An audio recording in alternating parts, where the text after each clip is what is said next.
Ecco la piazza alle 2:20 quasi oggi. La giornata c'è un poco di vento di scirocco, però è una bella giornata.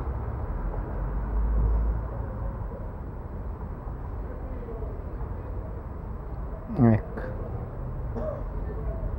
ci spostiamo un po' più là.